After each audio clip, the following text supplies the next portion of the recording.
Outro tema que também está em discussão, né, esse que foi quase a ser debatido agora no STF, que é o tema 1218, que é a adoção do piso nacional da Lei 11.738 como base, a partir do vencimento base, com reflexo para as demais faixas, níveis, classes da carreira, né? O aumento escalonado. Então, é preciso explicar uma coisa, gente. Olha, esse tema 1218 que é ser julgado, ele não está discutindo se o piso, né, é o vencimento base ou é o todo. Não é bem isso. Ele só discute o seguinte, olha, é o vencimento base. Agora, se eu aumento 10% no piso daquela primeira classe, do primeiro nível, lá, tem repercussão no mesmo percentual para toda a carreira? Essa é a discussão, certo? E aí, qual é a questão? Né? O STJ, né, que é um pouquinho abaixo do STF, já tem uma determinação judicial no tema 911 de seguinte sentido: se a própria lei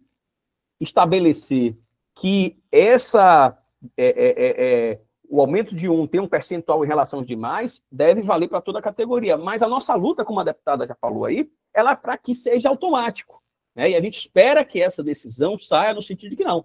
Uma vez reajustado o valor do primeiro nível, da primeira classe na carreira, esse mesmo percentual, por conta do reajuste da lei do piso, ele se reflita em todos os demais da categoria. Certo? Então, esse tema está com o ministro Zanin para ser julgado, agora, mas foi retirado de pauta. Né? A gente tem mais uma ação direta de constitucionalidade, que foi a própria Procuradoria-Geral da República que deu entrada, porque é o seguinte, todo mundo sabe aqui que o Fundeb, uma lei do Fundeb 2007, e foi, né, revogada essa lei do Fundeb e iniciou-se outra lei do Fundeb em 2020, certo? A questão é que a nossa lei do piso, no artigo 5º, quando ela fala do reajuste, ela faz referência explícita, né, expressa, à lei antiga do Fundeb. Como a nova lei do Fundeb revogou a anterior, olha que safadeza, a Confederação Nacional dos Municípios, não, como revogou aquela lá, não tem base legal para poder fazer os reajustes, porque lá na lei do Fundeb antigo é o VAA, e agora na nova lei é o VAF mínimo, entendeu? Então, assim, o termo é o mesmo, o conceito é o mesmo, mas como a lei do piso faz referência à lei que foi revogada pela nova lei do Fundeb, perdeu a possibilidade de reajustes, né, do piso. É algo que dá para a gente dar risada, mas tem vários municípios que não pagam com base nisso. Então, a Procuradoria-Geral da República, ela entrou na justiça para dizer, olha, essa interpretação que a Confederação Nacional dos Municípios propala aí para todo mundo, que muitos municípios deixam de pagar por conta disso, essa é uma interpretação que não pode ser aceita. Está lá com o ministro Gilmar Mendes para ser debatido no STF. A gente ainda tem outro tema, né, e como a gente chama tema de repercussão geral, que eu falei lá no STF, que é o seguinte: o piso salarial se aplica aos professores REDAS?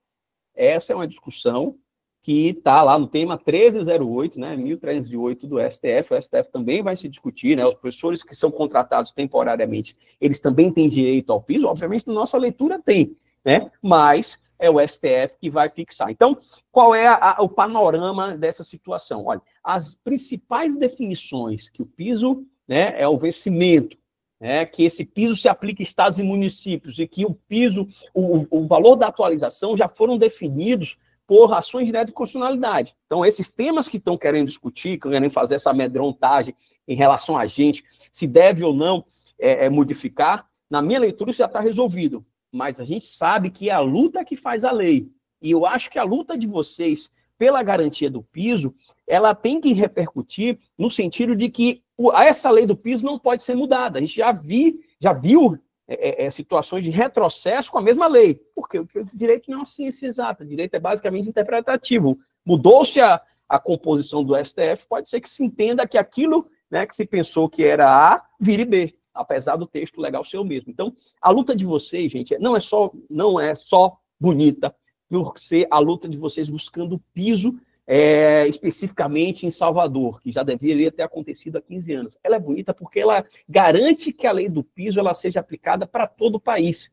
Né? Como a deputada Luciene Cavalcante falou aqui, essa luta ela reforça que o piso, uma conquista que veio lá né, desde o século passado, né, do Império, em 1827, nessa lógica de garantir um piso, desde 94, que essa luta se perpetue e que todos os professores e professores tenham direito ao piso salarial. Inclusive, entrando dentro nessa discussão, né, lá pelo mandato do deputado Hilton, a partir dos dados do Observatório do Piso, né, do Magistério, pela deputada Luciene Cavalcante, que já falou aqui brilhantemente, a gente está encaminhando indicações, né, para mais de 90 municípios baianos que não cumprem um piso, né? Então, esse Observatório do Piso do Magistério da deputada Luciene identificou 90 municípios na Bahia que não cumprem um piso, e a gente vai...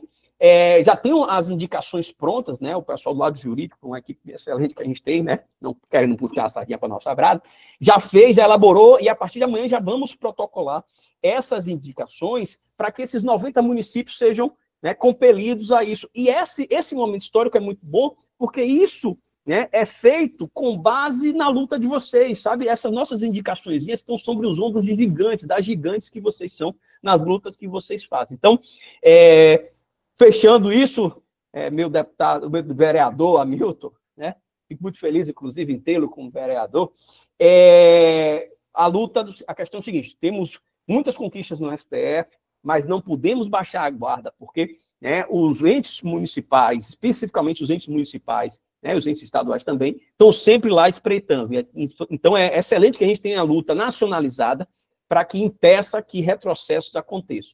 E, né, só para fechar aqui, né, e já não é bem o meu tema, olhei a decisão de greve, né, contra a greve de vocês, é uma decisão absurda, é o que a gente chama no direito de decisão teratológica, não tem pé nem cabeça, sabe? Quando o STF estabeleceu a equiparação da lei de greve do serviço privado para os servidores públicos, ele fala, né, que não pode ter corte se houver violação do direito pela municipalidade. E no caso de vocês, há 15 anos, a municipalidade viola o direito de vocês. Então, não é um mero aumentozinho que vai resolver, até porque a luta de vocês é pelo piso e não necessariamente pelo aumento. É por um grande aumento de 58% para todo mundo, aí sim, a gente estaria falando. Mas eles estão aí oferecendo 4%. Então, é absolutamente sem fundamento jurídico, né? Bem estranha essa decisão. Espero que vocês continuem essa luta e desejo muita força, né? E que continue inspirando a gente a luta das professoras e dos professores. Obrigado. Obrigado. É importante ressaltar, Milton, que o doutor Yuri foi advogado que teve a tese aprovada de pronto pelo ministro Gilmar Mendes, né, em relação à queda do presidente da Assembleia Legislativa, né? Todo mundo acompanhou aí essa situação, nós ficamos isoladamente defendendo essa posição apenas no nosso mandato, e foi com base nos fundamentos que foram feitos pelo deputado Yuri. Uma notícia que eu não te dei, Yuri, o ministro Dias Toffoli elogiou, né, a sua atuação, fez uma observação aqui para o pessoal que estava na linha de frente aqui da Assembleia Legislativa, de que o nosso mandato tem um excelente advogado. Elogio de Dias Toffoli, que a peça foi muito bem fundamentada. Então, parabéns. Nós temos um coletivo de advogados, advogadas e esse advogado. Então, isso, todos nós, mas é a luta de todos nós, gente. Inclusive Valeu, Yuri. Estamos em luta.